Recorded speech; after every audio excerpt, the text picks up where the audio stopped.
What is going on YouTube? It's Primitive here, bringing you another BT5 decklist profile video. Today I am bringing you Lordknightmon, ShineGreymon.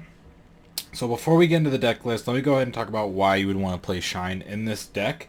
And there's a couple reasons why, and so I'll go through them one by one. The first one is that when you play Slash Angemon, it's a really good card. It gives minus 8,000, it pairs really well with Groumon and Nightmon, but then after that, it's a 8,000 DP level 6, which means that it's very easy for you to lose a level 6, which is a lot of resources. And with Shine, you can very easily get your minus 8,000 DP by having two Tamers. And you're going to not only be able to deal the same amount of reduction, if not more, with more Tamers, but you'll be able to spread it out. And then after you play it on the field, you have a really offensive or a really big offensive presence because you're going to gain 1,000 with each yellow tamer that you have. So you're going to be swinging for 13, 14, 15,000 DP into security, which is going to be really hard for it to die in security, unlike with Slash where if you swing, there's going to be a really high chance it probably dies in security. The second reason you'd want to play is because of Kari. Playing Kari, so you play Kari because of the Shine, but Kari's really good in this because you're going to be getting up to 3 security or less a lot. So being able to get extra memory is extremely powerful because you're going to be able to out-tempo your opponent because you're just going to be able to do more.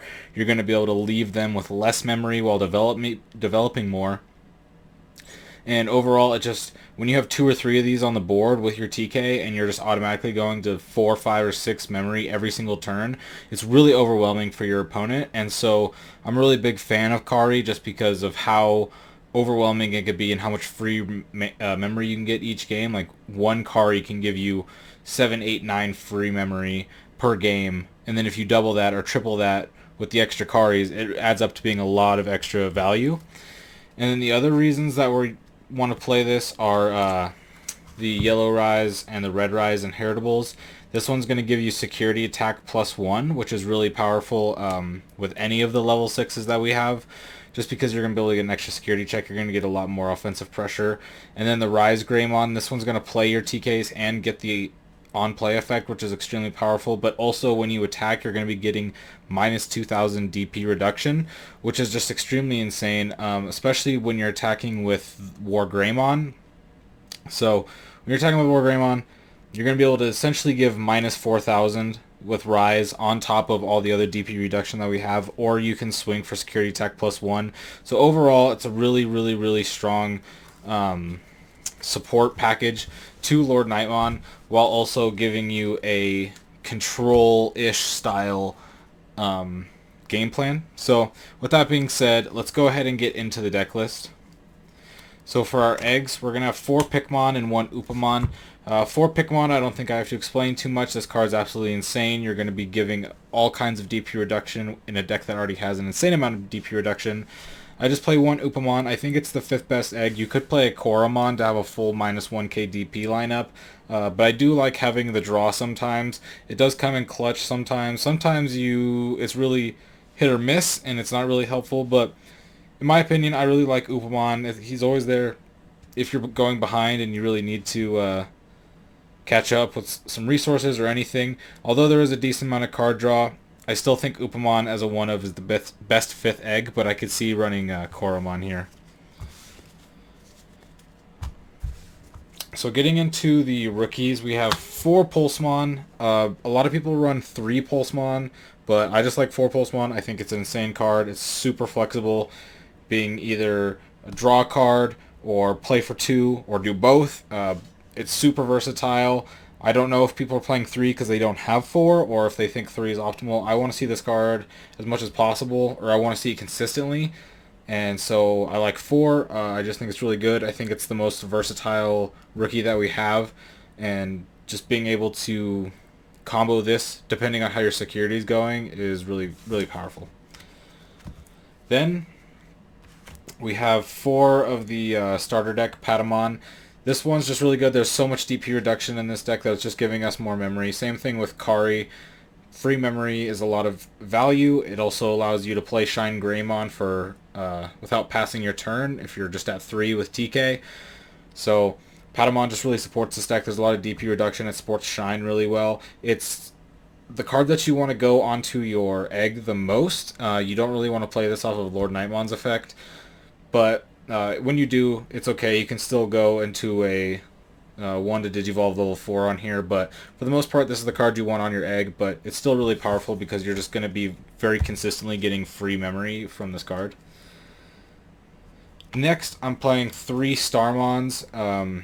You could be playing 4 here. You could technically cut a Padman here if you want to go down to 3 Padman and go to 4 Starmons. I think that's perfectly fine. That's probably preference.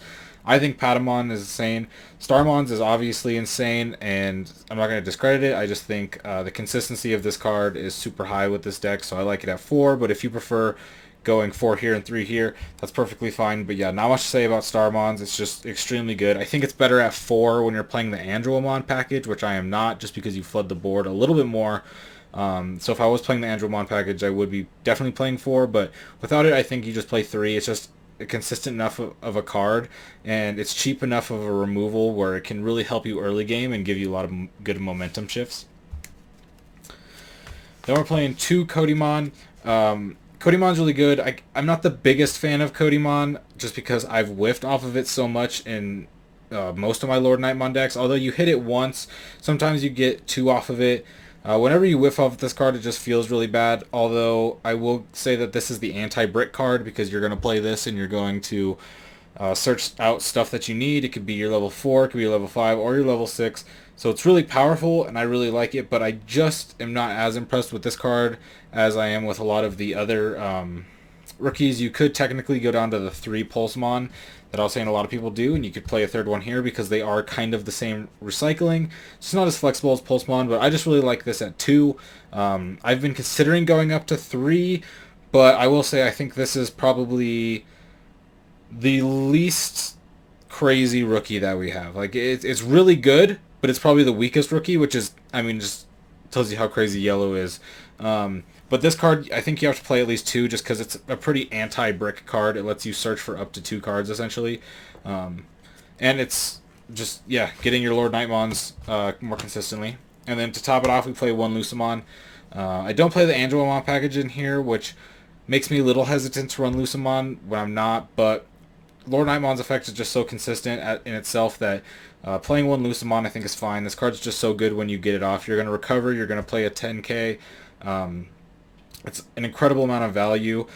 Without the Andromon package, I don't know if I would like playing 2 just because it won't be as consistent. It can be clunky if you have both of these in your hands. But I like it as 1. In most decks I play Lucemon, I like it as 1. So, yeah. Lucemon. Not much else to say. Good card. So that tops off the rookies. Going into the champions, we have 4 Turymon, we have 4 Pedomon, and then we have 2 Unimon. I don't think there's a lot to say here, but I will say I play 1 Gladymon.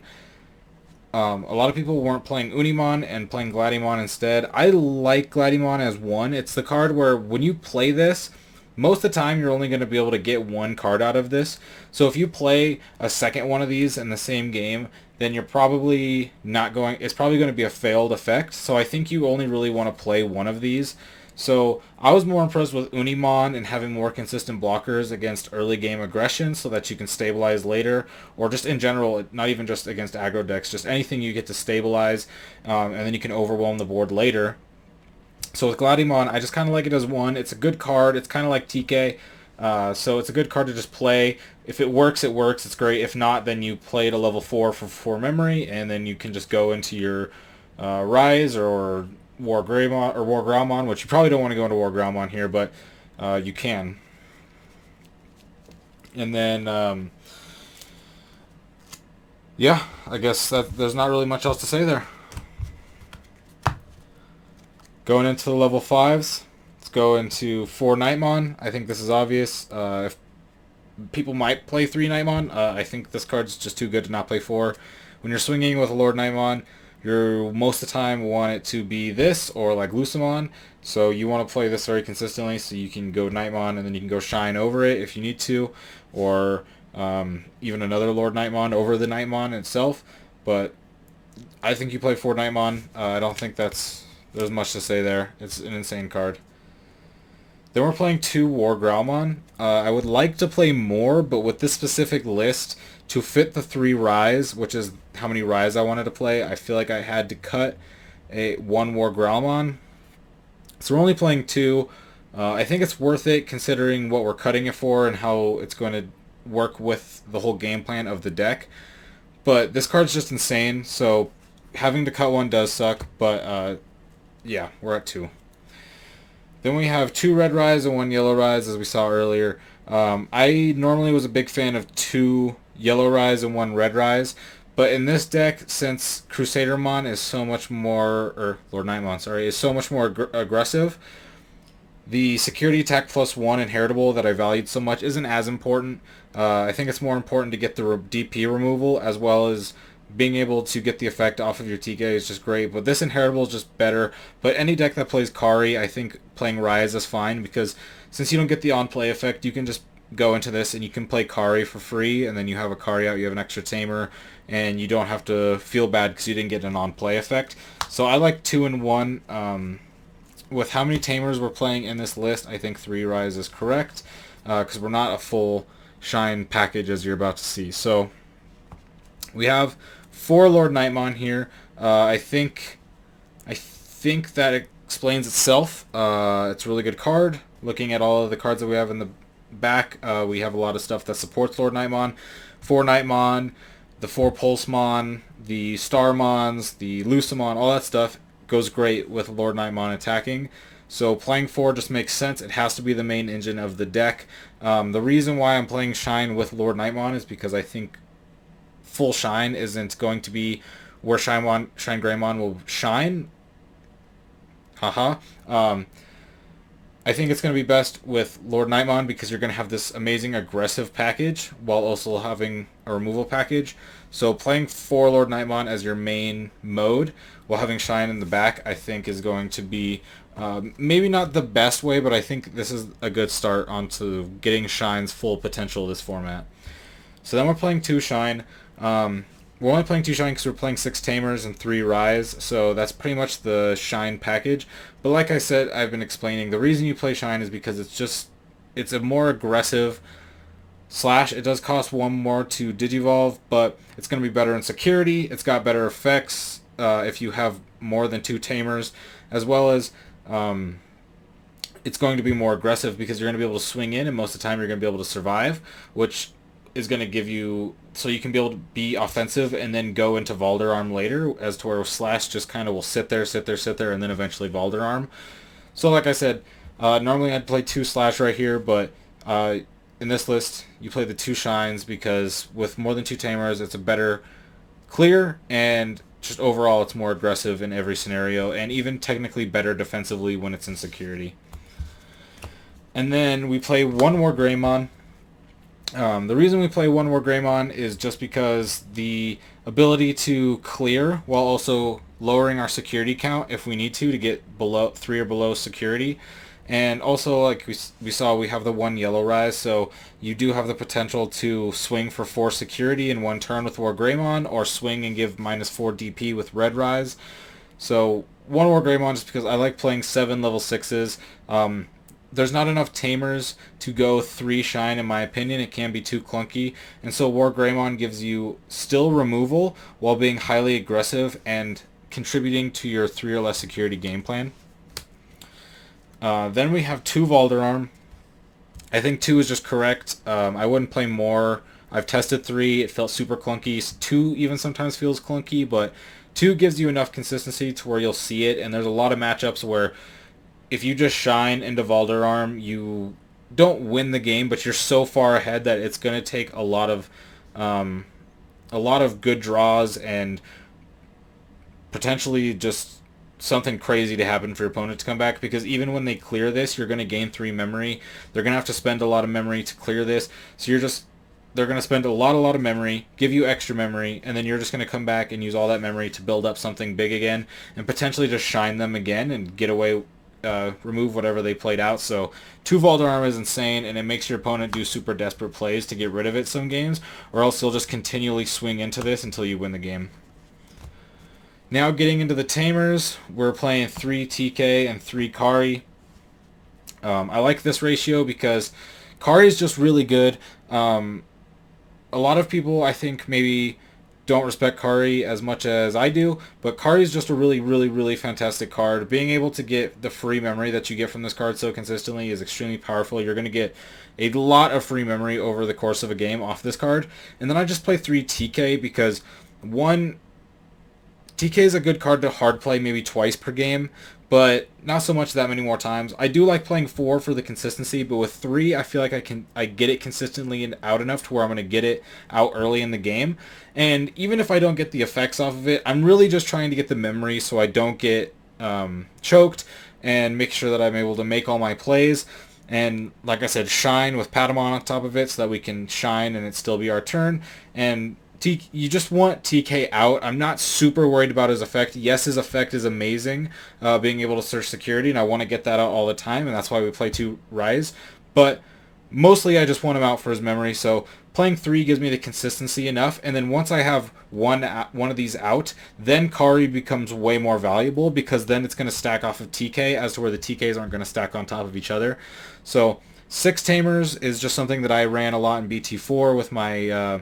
with the same kind of list like this, except I had War Greymon instead of Lordknightmon, and I was just feeling so consistent with 6 Tamers and 3 Rise that I was always getting, well, not always, but I was consistently enough getting my 3 or higher Tamers out and getting those 12k shines to where 6 just felt good, and playing 3 Rise also felt really good, because then you don't have to clunk up your level 5s, and you can still you don't have to commit as many cards as Tamers. So this way it's just giving you the bare minimum of the shine package to where it's going to be effective enough to where it's actually going to have a noticeable better influence over Slash. But do keep in mind, you have to cut 3 cards for these Karis. So these cards are your options. I will show right now, we do play 1 Spiral Masquerade. This is the last card. I'll get to that in a second. But to play the cards, you have to cut 3 Tamers. So in a Lordknightmon list that I was playing 2 Spiral Masquerade and 2 Blinding Rays. So I had to cut up Spiral and 2 Blinding Rays to fit the 3 Karis in here. So you do have to keep in mind that you don't really have options, room for options. Like, technically this Spiral can be a 7th Tamer, which would go better with the Shine plan, but I'm just such a big fan of Spiral Masquerade, with all the different removal that we have, Shine, Starmon, War Groumon, Red Rise Inheritable, all these things, and then if you can just pass your turn on a Spiral Masquerade after you just do 2 or 3 different DP reduction effects, it's so devastating. And with Lordknightmon's attack, you're going to just naturally be swarming the board a lot of games, so you can get 15, 18, 21. I've gotten 24, or sorry, no, 21 was the amount that I got off my biggest Spiral Masquerade. Not with this list, but I've gotten a 21 with the Spiral Masquerade, and so that's why I like it as 1. It's not super influential in this list because you have so much DP reduction as it is, but just playing 1, it stacks so well with cards like Starmons or Shine or War Groumon that it's really worth playing, and you're going to get a lot of value out of it. And especially since most people are going to be playing memory Tamers as it is, playing cards for 4 memory, even if you put them up to 4, isn't that big of a deal because they're going to be at 3 anyway. So this card is super insane. But with that being said, this is the end of the list. I hope you enjoyed. I'm not going to say this is going to be the best deck. There might be, in fact, it's most likely, probably there's going to be a deck that's a better Shine deck. I'll definitely be working on it, just because I love Shine, of course. But I just wanted to get this deck out because this is a deck I've been testing a little bit, and I know there's a lot of other people out there who are Shine enthusiasts who are going to want to be building Shine. And as much as I wish that full Shine, 4 Shine deck would be the most optimal play, I just don't think it is. I think the side package with the Karis and the Rises as support, and then just using Shine as because it can take advantage of that support, is just what's going to be best. It's going to be like the War Greymon Shine hybrids that were last format, where you just have this offensive option, but you also have a control option that's just a little bit better than Slash. So with that being said, I hope you enjoyed this video. I will see you next time for another decklist video, and have fun day 1 of BT5. Peace out.